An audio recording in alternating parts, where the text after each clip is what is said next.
Hello. हाँ, Monika. Yes sir. Hello. बेटा शायद और बच्चे शायद नहीं आ पाए। चलो कोई बात नहीं, इट्स ओके। हम अपनी क्लास स्टार्ट करते हैं। तो बेटा अभी हम स्टार्ट करते हैं हमारा। आज आपको एक बहुत ही इम्पोर्टेंट सेशन करवाता हूँ। एंड जो बेटा बच्चे नहीं आए, जिन्होंने जॉइन नहीं किया, I think he will be unlucky because today's session is very important. I specially made for 11th class. So here we start now. Okay, today beta have you looking on your screen? आप अपनी screen पे देख रहे हो बेटा क्या लिखा yes हुआ है? सर। हम बेटा आज पार्लियामेंट के बारे में आपको कुछ समझाने वाला हूँ, ठीक है? और आज की क्लास मैंने स्पेशल बनाई थी ताकि हम उसको पार्लियामेंट सेशन को खूब अच्छी तरीके से हमने समझ लिया था। लेकिन आज हम इसको बहुत डीपली और बहुत ही इंटरेस्टिंग वे में समझेंगे। तो चलिए स्टार्ट करते हैं। देखिए बेटा, हमारे पास क्या है? पार्लियामेंट। पार्लियामेंट हमारे गवर्नमेंट के 3 फॉर्म होते हैं। हमें ये तो अच्छी तरह से मालूम है, ठीक है? एक तो होता है हमारा एग्ज़ीक्यूटिव, एग्ज़ीक्यूटिव होता है। फिर दूसरा होता है हमारा लेजिस्लेटिव, फिर तीसरा होता है हमारा जुडिशरी, है ना? अब देखो बेटा, इसको याद करने के मैं आपको कुछ बहुत एक ट्रिक बताता हूँ, ठीक है? देखो, हम कई बार भूल जाते हैं कि कौन स गवर्नमेंट के 3 ऑर्गन्स होते हैं। ये हमारा गवर्नमेंट है, ठीक है? इस गवर्नमेंट के हमारे 3 ऑर्गन्स हैं, ठीक है? गवर्नमेंट के क्या है बेटा? 3 ऑर्गन हैं, ठीक है? इन गवर्नमेंट्स की जो 3 ऑर्गन्स हैं, एक तो हो गए लेजिस्लेटिव। लेजिस्लेटिव का काम क्या होता है बेटा? कानून बनाना। हाँ, अगर आप कभी भूल जाओ, L for law, L for legislative, तो ये कानून बनाती है। फिर एग्जीक्यूटिव का काम होता है उस कानून को इम्प्लीमेंट करवाना, और जुडिशरी का काम होता है उसको उसको डिस्प्यूट सोल्व करना और इंटरप्रेट करना। तो बेटा इसके अंदर में जो हमारे ये देखिए, कॉन्स्टिट्यूशन क्या कहता है बेटा? कॉन्स्टिट्यूशन ये कहता है कि article article 79 to 122, article 179 to sorry 79 to 122 और पार्ट 5th, संविधान का पार्ट 5th हमें किस चीज़ के बारे में बताता है? संविधान का पार्ट 5th हमें बताता है पार्लियामेंट की प्रोसीडिंग के बारे में, ठीक है? आर्टिकल आर्टिकल बेटा 79 क्या है? एक जर्नल आर्टिकल है, जिसके अंदर में ये बताया गया है कि एक पार्लियामेंट होती है, ठीक है? 80 टू 80 के अंदर में क्या है? कॉन्स्टिट्यूशन ऑफ पार्लियामेंट, संविधान, पार्लियामेंट का संविधान कैसे चलेगा? ये बेटा जितने भी आर्टिकल्स हैं, 81 82 है, ये सभी के सभी क्या है? ये सभी के सभी आर्टिकल्स हैं, ARTIC। आर्टिकल्स क्या होते हैं बेटा? आर्टिकल मतलब कानून के नियम, जिसको हिंदी में बोलते हैं हम अनुच्छेद। क्या बोलते हैं? अनुच्छेद बोलते हैं, ठीक है? इंग्लिश में बोलते हैं आर्टिकल्स। तो इन आर्टिकल्स के अंदर में 81 के अंदर में composition of council of state. Council of state किसे बोलते हैं बेटा? राज्यसभा को बोलते हैं। किसको बोलते हैं? राज्यसभा को बोलते हैं, ठीक है? फिर उसके बाद आता है हमारा 82। 82 किसको बोलते हैं? Composition of house of the people, means Lok Sabha, ठीक है? लोकसभा का मतलब होता है 82 जो आर्टिकल जो 82 है ना बेटा, इसके अंदर में ये क्या बताया गया है कि लोकसभा कैसे काम करेगा, उसके सदस्य कितने होंगे, वगैरह वगैरह, ये ठीक है? फिर उसके बाद में क्या होता है बेटा? 83 readjustment of each other census, कि अ, उस पार्लियामेंट के अंदर में किसी भी सेशन को किस तरह से हम एडजस्ट करेंगे, ठीक है? फिर उसके बाद में आता है ड्यूरेशन ऑफ पार्लियामेंट, पार्लियामेंट का समय कितना होगा, कौन से पार्लियामेंट का समय कितना होगा, ये सब किसके अंदर है, आर्टिकल 84 के अंदर में। किसके अंदर अंदर है बेटा, आर्टिकल 84 के अंदर में। आर्टिकल 84 में क्या दिया हुआ है, duration of the parliament, parliament का कितना सेशन होगा और कितना टाइम होगा। क्वालिफिकेशन ऑफ मेंबरशिप, ये कितने पे है, आर्टिकल 85 में है कि जो मेंबरशिप होंगे। अच्छा आपको ये बताओ कि किसी भी हाउसेस के अंदर में या तो काउंसिल ऑफ स्टेट्स हो या फिर हाउस ऑफ द पीपल हो, दोनों के अंदर में मेंबर की क्या क्वालिफिकेशन होनी चाहिए आपके अनुसार, मोनिका? सर राज्यसभा में जो वेरी गुड, हाँ ठीक है, बोलो। ओल्ड पीपल होते हैं। अच्छा अच्छा अच्छा, वेरी गुड बेटा, आपने सही बोला। थोड़ा सा आपने थोड़ा मिस्टेक करके, बट लेकिन आंसर ठीक है आपका, उसको हम बाद में क्लेरिफाई करेंगे, लेकिन सही बोला आपने। ठीक है, क्वालिफिकेशन ऑफ मेंबर, क्या क्या क्वालिफिकेशन होंगी वो आर्टिकल 85 में है। ठीक है, session of the parliament and prorogation of dissolution, ये किस में है, ये आर्टिकल 86 में। ये क्या होता है बेटा, आर्टिकल को किसी भी पार्लियामेंट को, सदन को खत्म करना। ठीक है, ये आर्टिकल 86 में लिखा हुआ है।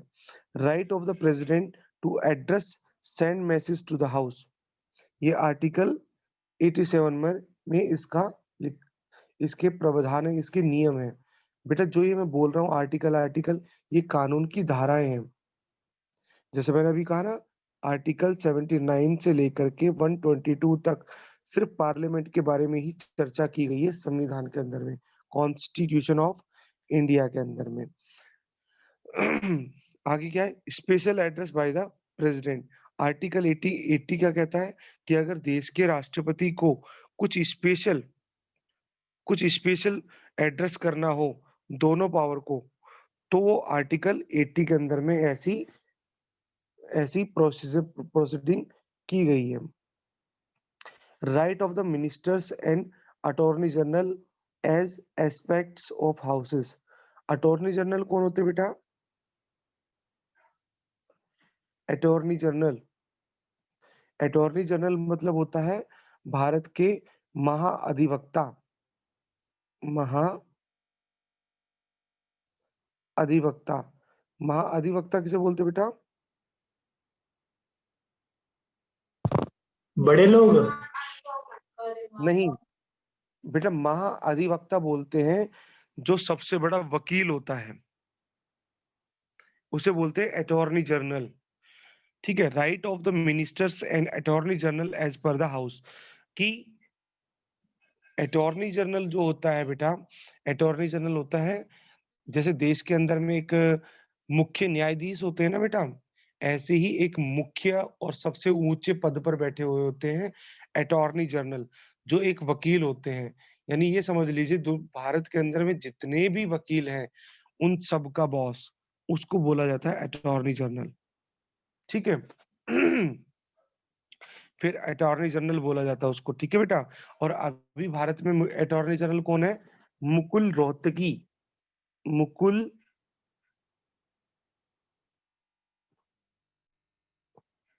रोहतगी, ये भारत के अभी फिलहाल के अटॉर्नी जनरल है, मुकुल रोहतगी। ठीक है, 89 में क्या है, officer of the parliament, the chairman and deputy chairman of the council, की सभापति और उपसभापति की शक्तियां आर्टिकल 90 में लिखी गई हैं। Vacation and resignation of removal from the office of the deputy chairman, इसको लिखा गया है हमारा आर्टिकल, संविधान के आर्टिकल 91 में। ठीक है,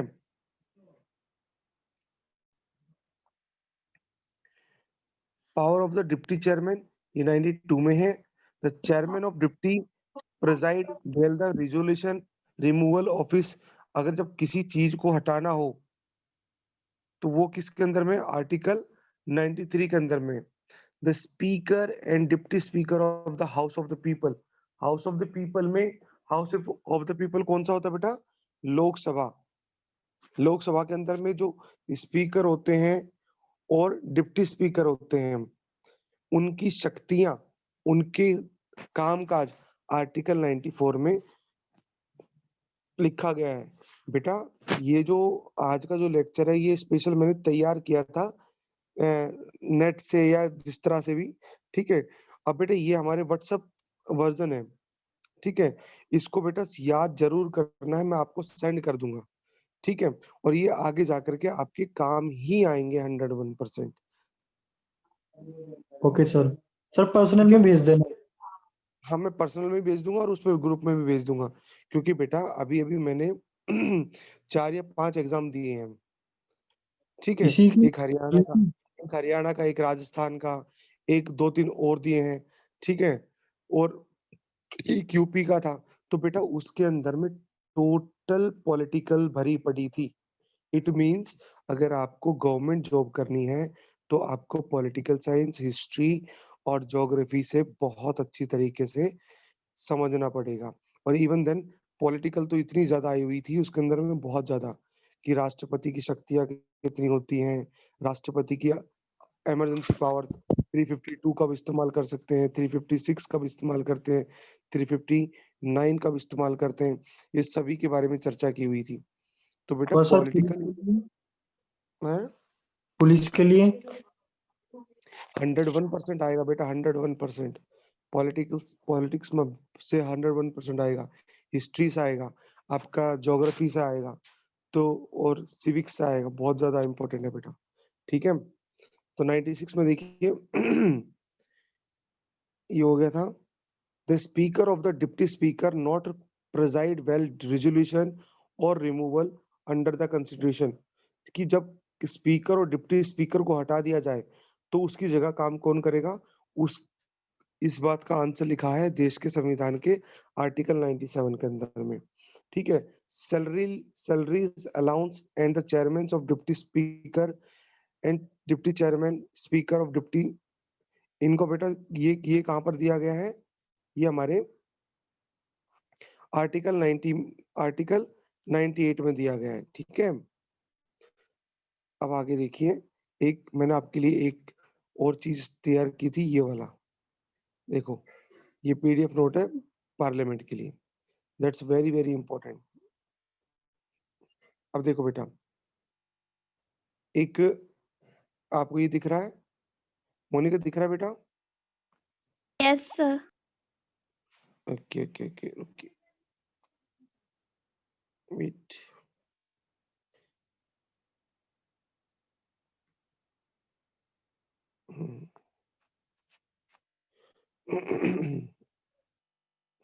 लेट्स सी। ये वाला देखो बेटा, it's a very very important notes बेटा जो मैंने तैयार किए थे। देखिए, द करंट लोकसभा अभी कौन सी चल रही है, करंट में लोकसभा वो चल रही है 15th लोकसभा चल रही है, 15th लोकसभा चल रही है। देखिए बेटा, एक बात मैं आपको बता दूं, जो इम्पोर्टेंट जो अभी तक मैंने अभी आपको पढ़ाए थे ना, वो लॉज भी इम्पोर्टेंट है, लेकिन एक लॉ है, एक आर्टिकल है जो बहुत इंपॉर्टेंट है, आर्टिकल 324। आर्टिकल 324। अब बेटा आर्टिकल 324 क्या कहता है हमें, आर्टिकल 324 है हमारा पार्लियामेंट के ऊपर, किसके ऊपर है बेटा, पार्लियामेंट के ऊपर, पार्लियामेंट ऑफ इंडिया के ऊपर में। अब बेटा ये क्वेश्चन 101% आपसे पूछा जाएगा, या आपके नॉलेज में होना चाहिए कि आर्टिकल 324 किस चीज को डील करता है। तो याद रखना, जो आर्टिकल 324 है वो डील करता है इस बात से कि इसके अंदर में लिखा हुआ है कि देश के अंदर में एक संसद होगी,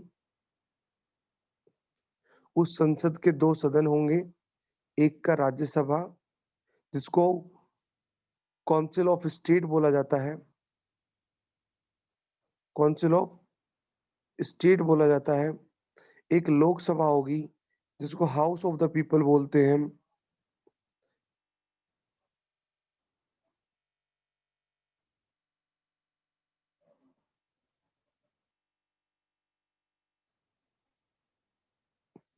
अभी मोनिका आपने एक बात कही ना, ओल्ड हाउस, ये जो राज्यसभा है ना बेटा, राज्यसभा, इस राज्यसभा को बूढ़ों का सदन भी बोला जाता है, बोर्ड ओल्ड हाउस भी बोला जाता है।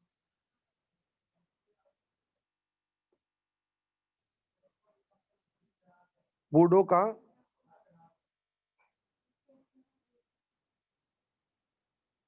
बूढ़ों का सदन, ठीक है, समझ आ गया बेटा बात को? Yes, sir. इसको देखो, ये जो पार्लियामेंट है ना बेटा, ये ना हमें देखो, हम 6 7 8 9 तक तो ठीक था, लेकिन अब हमें 11वीं 12वीं में ना जो एग्जाम एग्जाम में आएगा या एग्जाम में पूछा जाएगा, वो हमसे घुमा के पूछा पूछा जाएगा कि बूढ़ों के सदन के अंदर में कितनी संख्या होती है, ओल्ड हाउस में कितनी, ओल्ड पीपल्स हाउस के में कितनी मेंबर्स होते हैं। अब बेटा हमें पता होते हुए भी हम कंफ्यूजन हो जाते हैं, जबकि हमें ये मालूम होना चाहिए कि ओल्ड हाउस या बूढ़ों का सदन बोला जाता है राज्यसभा को, ठीक है। और इसको दूसरा क्या बोला जाता है, काउंसिल ऑफ स्टेट भी बोला जाता है, काउंसिल ऑफ स्टेट भी बोला जाता है, ठीक है, काउंसिल ऑफ स्टेट भी बोला जाता है। इसके याद रखना बेटा, इसके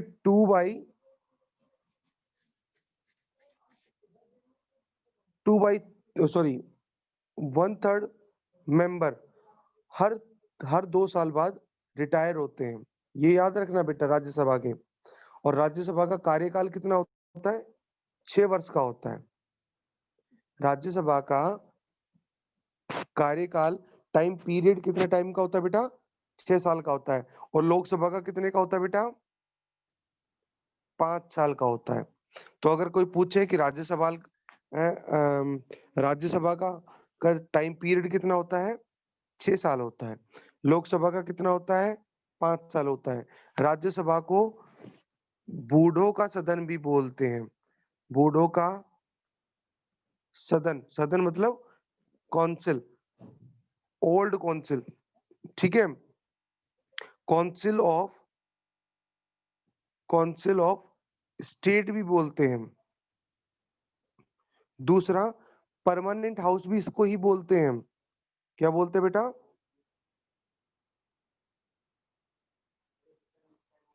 परमानेंट हाउस भी किसको बोलते हैं, परमानेंट हाउस किसको बोलते हैं मोनिका,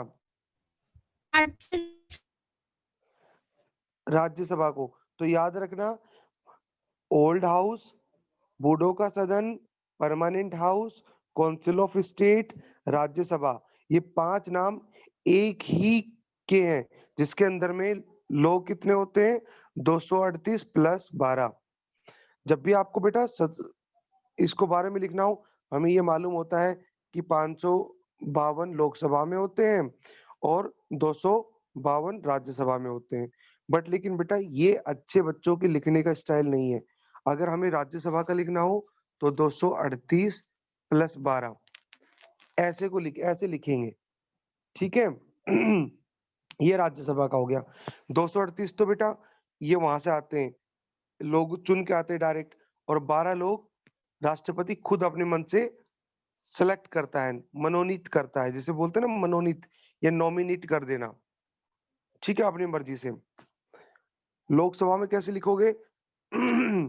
लोकसभा में हम कई बच्चे ऐसे लिखाते हैं, लोकसभा के टोटल मेंबर 552 होते हैं, ठीक है, कोई कुछ भी गलत नहीं है, बिल्कुल ठीक है। लेकिन अच्छे और जीनियस बच्चे कैसे लिखते हैं, उनके लिखने का तरीका होता है 500 सॉरी, उनके लिखने का तरीका होता है 530 + 20 + 2 = 552। तो फिर बाद में पूछते हैं कि भाई सर ये 530 + 20 + 2 ऐसा क्यों बोला? भाई 530 तो सीधे कहाँ से आते हैं, स्टेट से आते हैं, अलग अलग स्टेट से आते कोई कहीं से 5 आता है, कहीं से 10 आता है। जैसे हरियाणा से लोकसभा के लिए 10 लोग जाते हैं, ठीक है? बिहार से 18 लोग जाते हैं, इस तरह से अलग-अलग जाते हैं। और ये जो 20 होते हैं, ये यूटी से जाते हैं, यूनियन टेरिटरीज से जाते हैं। और ये 2 लोग कहाँ से आते हैं बेटा? पता है आपको? बताओ। निखिल कहाँ से आते हैं? Anglo yes, very good. ये जो 2 सदस्य लोकसभा के अंदर में राष्ट्रपति मनोनीत करते हैं, मीन्स नॉमिनेट करते हैं, ये लोग होते हैं एंग्लो इंडियन। कौन होते हैं बेटा? Anglo Indian. एंग्लो इंडियन कौन होते हैं बेटा?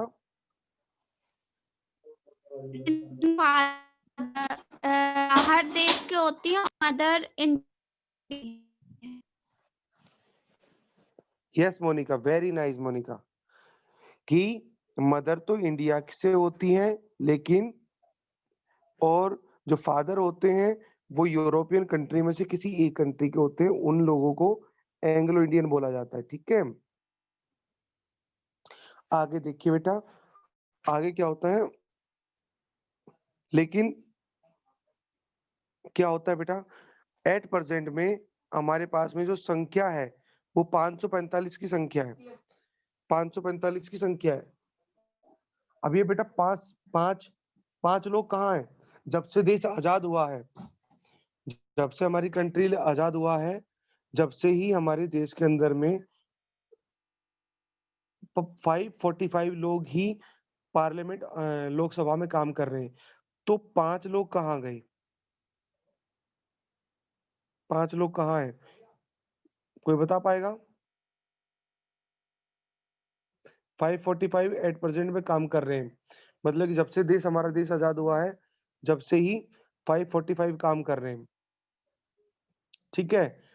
और 2 लोग हो गए राष्ट्रपति वाले एंग्लो इंडियन, तो 545 547 हो गए, तो 552 होने चाहिए। हमने कहा तो 5 मेंबर्स कहाँ हैं? अभी तक देश में नहीं मिले। कोई बताएगा कहाँ है?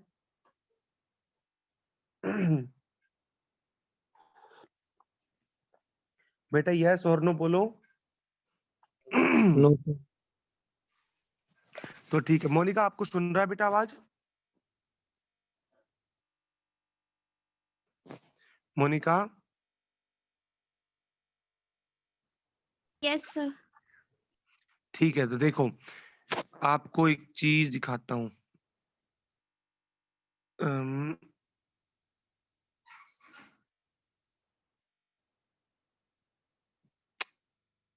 एक मिनट रुकिए।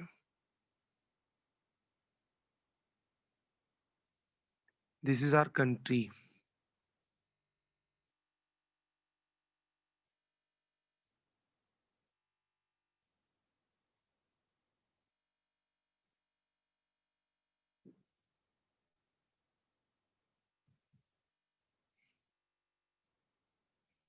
दिस इज आवर कंट्री, ठीक है बेटा? अब ये क्या है हमारा? JNK, Jammu and Kashmir. Am I right? Yes yes है ना? सर। अब बेटा इसमें से हमने इतना हिस्सा ये हमारा नहीं है। इसको बोलते हैं POK। इसको क्या बोलते हैं हम? पीओके। POK। इतना हिस्सा हमारा नहीं है। मीन्स हमारा है तो सही, लेकिन पाकिस्तानियों ने अपने कब्जे में किया है, जिसको बोलते हैं पाक ऑक्युपाइड कश्मीर। तो ये 5 सीट यहाँ से आएंगी। जब लोकसभा में ये 5 सीटें खाली नजर आती हैं, तो हमें ये याद रहता है कि हमें वो POK वापस छीनना है, पाकिस्तान से जो ले लिया है हमसे। तो ये 5 सीटें उसके नाम की खाली रखी जाती हैं। जिस दिन भगवान करे ये हमारे कब्जे में आ जाएगा, हम पूरी तरह से नियंत्रण में ले लेंगे, तो ये 5 लोग यहाँ से आएंगे। ये लोग 5 लोग कहाँ से आएंगे? ठीक है? इसलिए बेटा हमेशा 5 हमेशा 545 ही सीटें रहती हैं लोकसभा में, जब से देश आजाद हुआ है। जिस दिन POK हम छीन लेंगे, उस दिन हमारे पास में +5 और हो जाएंगी, और +2 कौन सी हो जाएंगी? राष्ट्रपति वाली, और फिर हमारा लोकसभा पूरी हो जाएगी 552 की। समझ गए आप बात को? Yes sir. है ना? देखो, अब जो बच्चे नहीं आए क्लास के अंदर में वो इस बात को चूक गए ना। बेटा Yes, ये बातें आपको कहीं मिलेंगी नहीं, ढूँढने से भी नहीं मिलेंगी। क्योंकि बेटा इनके ऊपर में रिसर्च करना पड़ता है, सोचना पड़ता है कि कहाँ है। मैं बार-बार पढ़ता रहता था, मैं भी कन्फ्यूज़ रहता था कि 545 8% में 545 है, 545 है, तो होंगी कब? 8% में 545 है, तो कब होंगी, कब होंगी? 545 ठीक है, 545 होंगी, ठीक है बेटा? आगे बात समझ में? तो ये मैं हमेशा सोचता था कि भाई उस सन में भी इतनी थी, इस साल में भी इतनी तो बाकी 5 सीट कहाँ है? तो बाद में पता चला कि इसका मतलब ये था। तो बेटा आपको अब ये ध्यान में रखना, बहुत इंटरेस्टिंग फैक्ट है। अब देखिए बेटा, हमारे देश का संविधान, अब आपने ये सब कुछ पढ़ लिया। ये जितना मैंने आपको जितना अभी तक बताया, ये सभी का सभी वर्णित है धारा 324 में, आर्टिकल अनुच्छेद 324। ये याद रखना बेटा, आर्टिकल 324 में ये सब लिखा हुआ है, सब कुछ 324 में। 324 इसलिए इंपॉर्टेंट हो जाती है कि भाई अगर हमसे कोई पूछे भाई संसद के बारे में आप क्या बोलोगे, पार्लियामेंट ऑफ इंडिया के बारे में आप क्या बोलोगे, तो आप ये बोलोगे कि देश के संविधान के अंदर में एक आर्टिकल है जिसका नाम है 324। उसके अनुसार अकॉर्डिंग टू आर्टिकल 324 कि देश के अंदर में एक संसद होगी जिसके अंदर से सभी के सभी लॉ, पॉलिसीज, लॉ, पॉलिसीज, जज पॉलिसीज और रूल सारे यहीं से बनाए जाएंगे। सभी के सभी यहीं से बनाए जाएंगे। ऐसा नहीं है कि भाई कोई अमीर आदमी है, बहुत बड़ा देश का राष्ट्रपति, प्रधानमंत्री है, वो अपने घर के अंदर में बैठ करके चाय पीते हुए कोई कानून लिखेंगे। ऐसा कभी भी नहीं हो सकता। आर्टिकल 324 कहता है कि अगर कोई कानून बनाना है, कोई पॉलिसी बनानी है, कोई रूल बनाना है, तो उसके लिए सिर्फ एक रास्ता है, वो ये कि देश के अंदर में जो संसद है, उसमें बैठ कर के बनाया जाएगा। कोई हमें रूल बनाना है, तो देश की उस संसद में बैठ कर के बनाया जाएगा। हमें कोई पॉलिसी तैयार करनी है, तो उस देश की संसद में बैठ के बनाया जाएगा। कोई फैसला लेना है देश के लिए, बहुत बड़ा फैसला लेना है, तो उस देश की संसद में बैठ करके बनाया जाएगा, लिया जाएगा। ठीक है? किसको कितना बजट मिलेगा, किसको कितना पैसा दिया जाएगा, वो सब देश के अंदर। तो इसलिए बेटा आर्टिकल 324 इज वेरी इंपॉर्टेंट। ये समझ गए बेटा बात को? Yes yes, sir. सर। कि ऐसा बिल्कुल भी नहीं है कि कोई देश का बहुत बड़ा उद्योगपति है, जैसे अंबानी, टाटा। ऐसा नहीं है कि भाई उनके घर पे बैठ गए, उनके बड़े-बड़े होटलों में बैठ गए। अंबानी, रतन टाटा का वो होटल है द ताज। दुनिया की दुनिया की हर तरह की ऐशो-आराम इस ताज के अंदर में मुहैया है। हर तरह की इस ताज के अंदर में हर तरह की सुविधाएँ हैं। तो इसका मतलब है ये नहीं कि सारे नेता ताज के अंदर बैठ जाएँ और कानून बनाएँ। ऐसा कभी ज़िंदगी में भी नहीं हो सकता। चाहे कितना ही बड़ा स्वर्ग जैसा प्लेस क्यों ना हो। सिर्फ़ कानून बनाने के लिए सिर्फ़ एक ही जगह है जिसका नाम क्या है? संसद। और ये सब कौन बोलता है? आर्टिकल 324 बोलता है। ठीक है? आगे समझ में बात को? Yes sir. आगे देखिए बेटा जी, अब देखो, अब जो मैंने क्वेश्चन तैयार किए ना, ये आपको समझ में आ जाएगा। ये जितने भी बेटा मैं क्वेश्चन अब आपको पढ़ूँगा ना, ये सारे 324 के अकॉर्डिंग ही बनाए गए हैं, कि क्या होगा, किसमें क्या होगा। तो पहला क्वेश्चन देखिए अब। अभी एक आपको जो नोट्स मैं बनाऊँगा, ये तो समझ में आ जाएंगे आपको। पहला क्या कहता है? The current Lok Sabha is 15th Lok Sabha चल रही है। दूसरा क्या है? The member of Lok Sabha hold office of the term of 5 years, कि लोकसभा के जो मेंबर होंगे वो कितने साल तक उस लोकसभा को होल्ड कर सकते हैं, उसके ऑफिस में काम कर सकते हैं 5 साल तक। The minimum age of the Lok Sabha के अंदर अगर कोई सिलेक्ट होना चाहता है, कोई मंत्री बनना चाहता है, तो उसकी मिनिमम एज कितनी होनी चाहिए? 25 साल होनी चाहिए। ठीक है।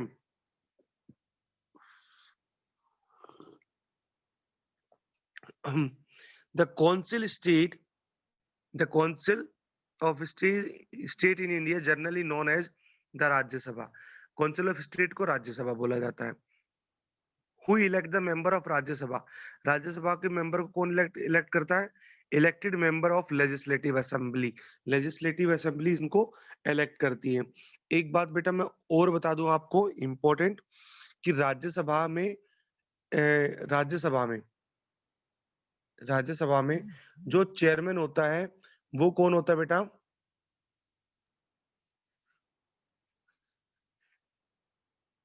Vice president of India, PPI. याद Yes, रखना sir. बेटा, जो राज्यसभा में जो चेयरमैन होते हैं वो वाइस प्रेसिडेंट ऑफ इंडिया होते हैं। और याद रखना, भारत के संविधान में बहुत इंपॉर्टेंट बात है बेटा, भारत के संविधान में उप जैसे पद की कोई व्याख्या नहीं है, कोई एक्सप्लेनेशन नहीं है। उप प्रधानमंत्री, उप राज्यपाल, उप मुख्यमंत्री, उप राष्ट्रपति, ऐसे पद की कोई भी व्याख्या नहीं है, कोई भी एक्सप्लेनेशन नहीं है। अगर राष्ट्रपति को पढ़ना चाहोगे आप, तो भाई साहब आपको क्या करना पड़ेगा? आर्टिकल 74 को पढ़ना पड़ेगा, पता चल जाएगा कि राष्ट्रपति कौन होता है। ठीक है। अगर आपको प्रधानमंत्री पढ़ना है तो 182 पढ़ना पड़ेगा, पता चल जाएगा। लेकिन ऐसा नहीं है कि उपराष्ट्रपति कौन होता है तो उसको पढ़ो, उसके बारे में कोई नहीं है।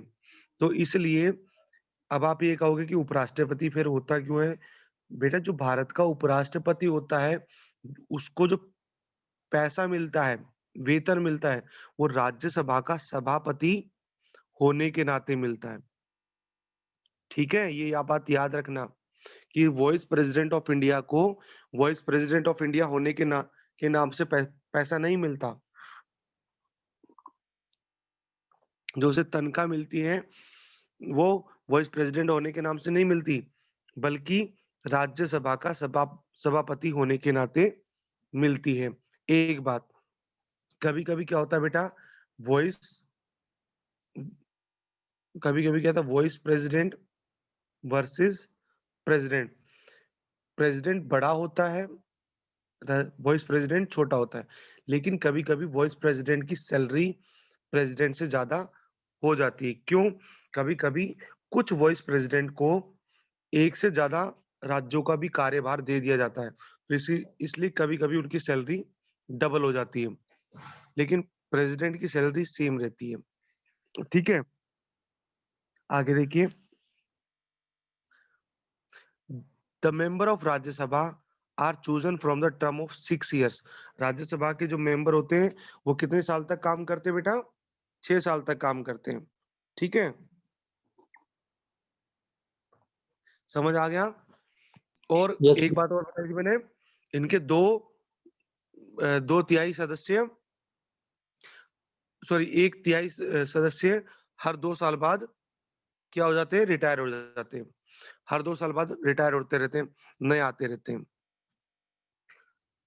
The first Lok Sabha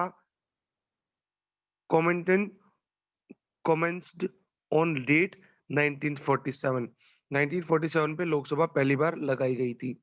the Lok Sabha is also known as the house of the people. House of the people के नाम से भी जाना जाता है लोकसभा को।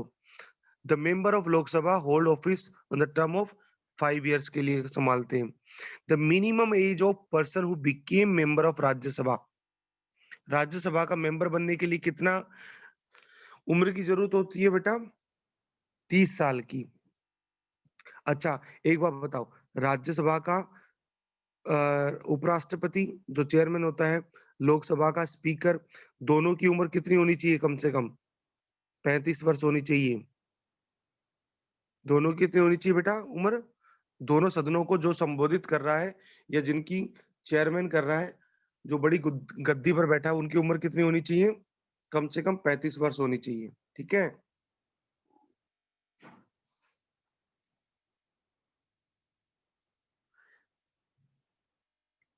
The maximum strength of Rajya Sabha 238 है मैक्सिमम स्ट्रेंथ।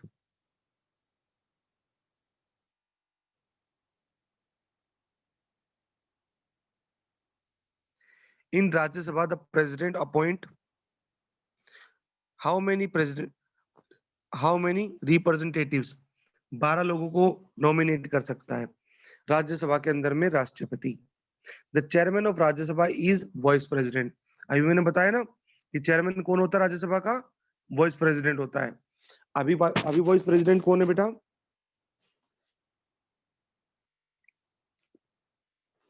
श्री वेंकैया नायडू। श्री वेंकैया नायडू। ठीक है? श्री वेंकैया नायडू हमारे वाइस प्रेसिडेंट है अभी फिलहाल में। The current leader 2011 Rajya Sabha is doctor Manmohan Singh. जो मनमोहन सिंह जो थे 2011 के, वो थे Manmohan Singh. The money bill can be amended by Rajya Sabha. False. कि कोई भी मनी बिल होगा, पैसे से रिलेटेड कोई भी कानून होगा, राज्यसभा उसको बदल सकती है? नहीं, कभी भी नहीं बदल सकती। मनी बिल कभी भी राज्यसभा की पावर में नहीं होता। समझ गए बेटा बात को? Yes, sir. याद रखना, इस क्वेश्चन को हमेशा कई बार पूछते हैं, कई बार एग्जाम में आ चुका है कि क्या पैसे से रिलेटेड किसी कानून को राज्यसभा के अंदर में बदला जा सकता है? कभी भी नहीं बदला जा सकता। इवन देन राज्यसभा के अंदर में पूछा भी नहीं जाता। कोई मान लो जैसे अभी जीएसटी बना था, मान लीजिए। जीएसटी का मतलब क्या? पैसे से रिलेटेड है ना बेटा? Yes, sir. है ना? तो जीएसटी जब कानून बना तो उसको लोकसभा में पास करवाना जरूरी था। लोकसभा में पास हो गया, ठीक है जी। अब पास होने के लिए वो राज्यसभा